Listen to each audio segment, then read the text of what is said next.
আমরা সবাই আমাদের শৈলের গ্রাম রক্ত পানি করতেছি রাজপথে। আমাদের একটাই দাবি, আমাদের জাতীয়করণ। আমাদের অভিভাবক, আমাদের মা বাবার পর আমাদের অভিভাবক, আমাদের ডিজি মহোদয়, উনি আমাদের নানাবিধ আশ্বাস দিচ্ছেন 12 দিন। আমরা প্রত্যেক দিন সকাল 7টায় ডিজি মহোদয়ের কার্যালয়ে যাই, রাত্রে 11টায় আসি। এই 11 দিনে 1 পয়সার কাজ হয় নাই।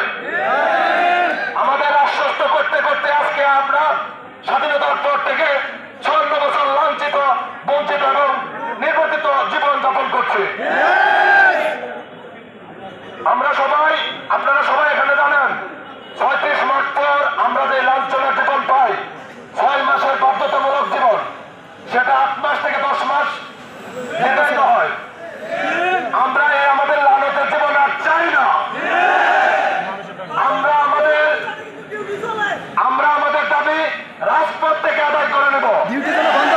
আমরা আমাদের ডিজি মহোদয়, ঊর্ধ্বতন কর্মকর্তাদের যথেষ্ট সময় দিয়েছি।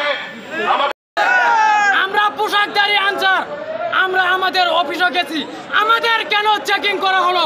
ওটা ব্যাটালিয়নের অফিস নয়, এটা ব্যাটালিয়নের অফিস নয়, গ্রাম প্রতিরক্ষা বাহিনীর অফিস। তারপরেও আমরা কেন চেকিং এর উদ্দেশ্যে চেকিং করা হলো? 2 বার করে আমাদের চেকিং করা হয়েছে। এই দাবি পূরণ না হবে অতক্ষণ আমরা রাজপথ ছাড়বো না। বিশেষ করে স্টুডেন্ট ভাইরা যখন আন্দোলন করছেন, স্টুডেন্ট ভাইরা তাদের আমরা সহযোগিতা করছি। কোন স্টুডেন্টের সাথে দয়া করে আপনারা কেউ দুর্ব্যবহার করবেন না।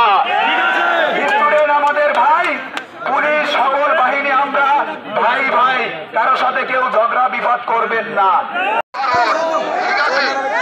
আমার ডিএমএ স্যার আমার সমন্বয়ক এক ভাইয়ের কাছে ফোন দিয়ে বলছে, তোমরা যদি এয়ারপোর্টের ডিউটি বন্ধ করো তাহলে এয়ারপোর্ট কর্তৃপক্ষ গ্রুপ 4 সিকিউরিটি নিয়োগ করবে।